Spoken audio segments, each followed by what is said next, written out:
आपने बड़े बुजुर्गों से एक कहावत जरूर सुनी होगी कि वक्त अपने आप को जरूर पलट कर लाता है। कुछ ऐसा ही इन दिनों भारतीय जनता पार्टी के साथ हो रहा है दोस्तों।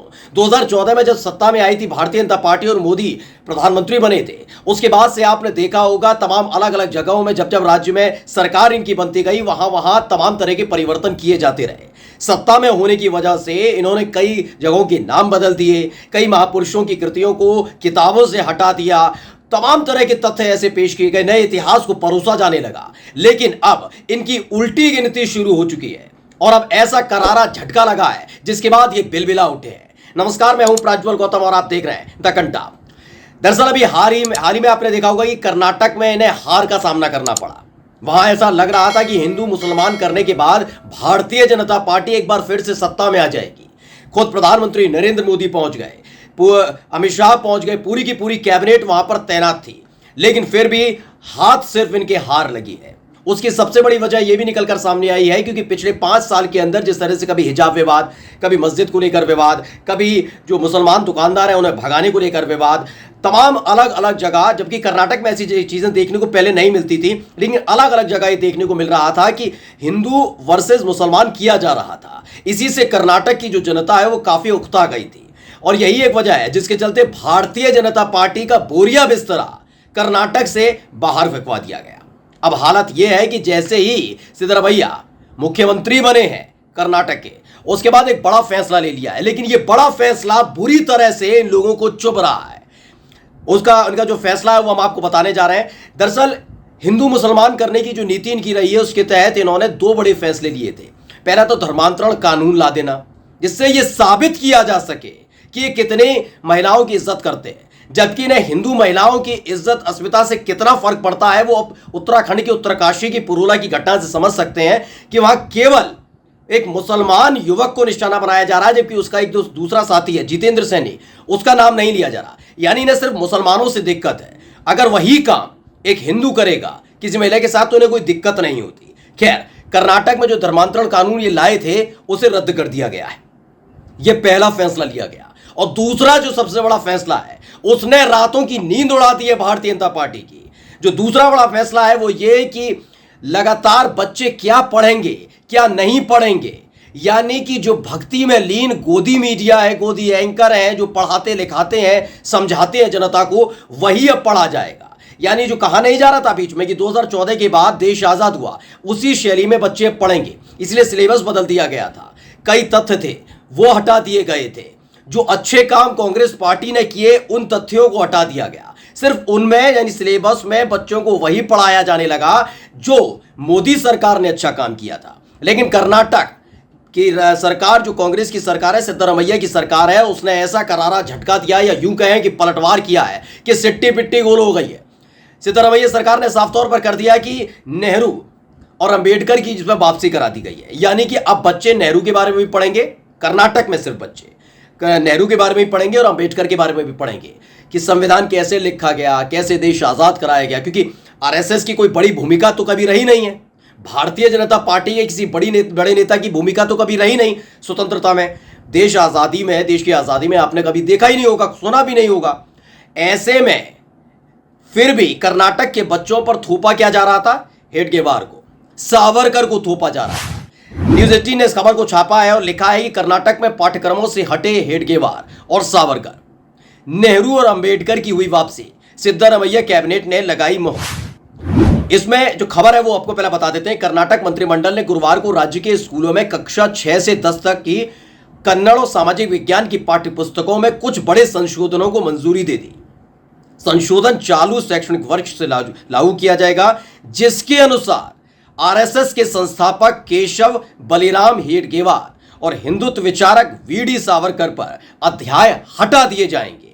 यानी जबरदस्ती बच्चों को पढ़ा रहे थे, कह रहे थे मान लो ना, सावरकर वीर है, मानो। अब बच्चों को जैसा पढ़ाएंगे वैसे ही बच्चे पढ़ेंगे। उनको नेहरू अगर आप बताएंगे, जैसे कि आजकल जितनी भी गलतियां नेहरू की निकाली जाती है, नेहरू को गलत बताना है इनको, तो ये सब चीजें इतिहास से जबरदस्ती अपने मन से लिखना चाह रहे थे और वही बच्चों को पढ़ाना चाह रहे थे।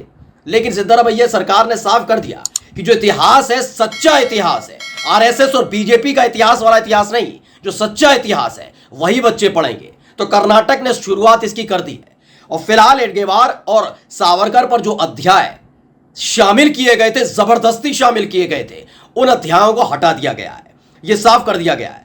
इसके अलावा क्या क्या है, जबकि सावित्रीबाई फूले, चक्रवर्ती सुलेबेल, इंदिरा गांधी को जवाहरलाल नेहरू के पत्र और बी आर अंबेडकर पर कविताएं पाठ्यक्रम संरचना में जोड़ा जाएगा, जिसे इन लोगों ने हटा दिया था। सोचिए, इन्हें अंबेडकर से भी दिक्कत हो रही थी, वैसे चीखते चिल्लाते हैं। अब मध्य प्रदेश के चुनाव आ रहे हैं, उत्तर प्रदेश में चुनाव आते हैं, दलितों के यहाँ जाके खाना खाते हैं, तमाशा करते हैं, ड्रामा होता है, लेकिन अंबेडकर की रचनाओं को, उनके ऊपर लिखी हुई कविताओं को, कहानियों को, कर्नाटक की पाठ्य पुस्तकें जो बच्चे पढ़ते हैं, उनमें से हटा दिया गया था।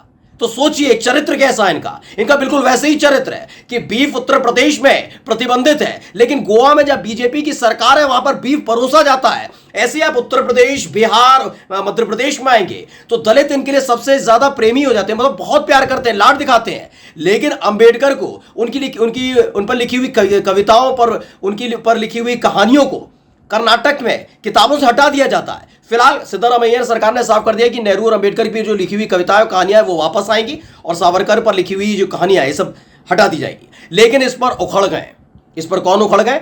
मध्य प्रदेश के गृह मंत्री नरोत्तम मिश्रा। पहले इनको सुन लीजिए क्या कह रहे हैं। अभी कर्नाटक में कांग्रेस की सरकार आई है और आज 2 फैसले किए। आते ही उन्होंने आज धर्मांतरण रोकने वाला जो विधेयक था उसको वापस ले लिया, परम पूज्य हेडगेवार जी का पाठ चैप्टर से हटा दिया। जिस जिहाद के खिलाफ आप सब लोग हैं, लड़ाई लड़ते हैं, ये उस जिहाद के पक्ष में स्पष्ट खड़े हो गए। ये कांग्रेस की मानसिकता है। ये जो नफरत का सामान बेच रहे हैं देश के अंदर, देश को बांटने के लिए, ये आप सब देख लीजिए स्पष्ट रूप से। कांग्रेस की मानसिकता बताती है कि वो जिहादियों के साथ है, वो धर्मांतरण के पक्ष में है, वो राष्ट्रवादियों से नफरत करती है कांग्रेस। ये स्पष्ट रूप से इस फैसले के ऊपर आ गया है और इसलिए मध्य प्रदेश के लोगों को आने वाले दिनों में यह सोचना चाहिए कि ये किस तरह की नफरत की राजनीति कांग्रेस ले जा रही है। कहना कुछ और, दिखाना कुछ और करना कुछ और। ये 2 मुही नीति कांग्रेस की स्पष्ट हुई कर्नाटक से। तो ये कहते हैं कि कर्नाटक में धर्मांतरण विरोधी कानून रद्द करने और पाठ्य पुस्तकों से परम पूज्य हेडगेवार जी का पाठ हटाने का फैसला कर कांग्रेस ने साबित कर दिया कि उसे राष्ट्रवादियों से नफरत और जिहादियों से मोहब्बत है। जरा इनसे बस पूछ लीजिए कि आरएसएस ने कौन सी भूमिका निभाई थी भारत की आजादी में। जब स्वतंत्रता संग्राम सेनानी हमारे लड़ रहे थे अंग्रेजों से, तो आरएसएस का कौन सा वो ऐसा कार्यकर्ता, नेता जो भी था, वो कौन अंग्रेजों के सामने, कौन था वो अंग्रेजों के सामने जाकर खड़ा हो गया था? किसने अंग्रेजों की छाती को छलनी कर दिया था? एक है बताने लायक इन पर कोई है इतिहास? नहीं है। लेकिन इनका कहना है कि अगर हेडगेवार जी नहीं पढ़ाए जाएंगे तो आप राष्ट्रवादी नहीं रह पाएंगे। इनका कहना है कि राष्ट्रवादियों से नफरत है, वही हेडगेवार जी से नफरत कर सकता। वाह, बहुत अच्छा लॉजिक इन्होंने दिया। लेकिन इनके उत्तर में एक बहुत जबरदस्त जवाब दिया है जो कांग्रेस के नेता हैं बीके हरिप्रसाद, वही कर्नाटक के नेता है, उन्होंने अपनी लैंग्वेज में सिखाया। पहले सुन लीजिए, थोड़ा सा सुन लीजिए, उसके बाद हम बताएंगे उन्होंने क्या कहा। सुनिए। ಅದಲ್ಲದೆ ಭಾರತೀಯ ಜನತಾ ಪಾರ್ಟಿಯವರಾಗಲಿ, ಸಂಘ ಪರಿವಾರದವರಾಗಲಿ, ಹೆಡ್ಗೇವಾರ್ ಅವರು ಸ್ವತಂತ್ರ ಹೋರಾಟಗಾರರಂದ್ರೆ ಅವರು ಬ್ರಿಟಿಷರಿಗೆ ಕ್ಷಮಾಪಣೆ ಪತ್ರ 6 ಬಾರಿ ಯಾಕೆ ಕೊಟ್ಟರು ಅಂತ ಅವರು ಬಹಳ ಸ್ಪಷ್ಟವಾಗಿ ಹೇಳಬೇಕಾಗುತ್ತೆ। तो ये कर्नाटक में जो कन्नड़ लैंग्वेज है उसी में बोल रहे हैं। उनका कहना है कि हम अपने बच्चों को कायरों का अध्याय नहीं पढ़ाना चाहते। यानी सावरकर को लेकर जो विवाद लंबे वक्त से चल रहा था, उस विवाद में अब हेडगेवार भी आ गए हैं। यानी आरएसएस जिन पर थोपने की कोशिश कर रही है, बच्चों पर थोपने की कोशिश कर रही थी, वो दाव उल्टा पड़ चुका है आरएसएस के लिए, बीजेपी के लिए स्पेशली।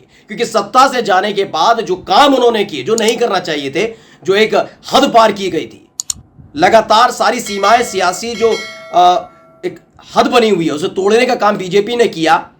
अब उसी को उल्टा तोहफे के तौर पर कांग्रेस पार्टी उनको दे रही है। नमस्कार।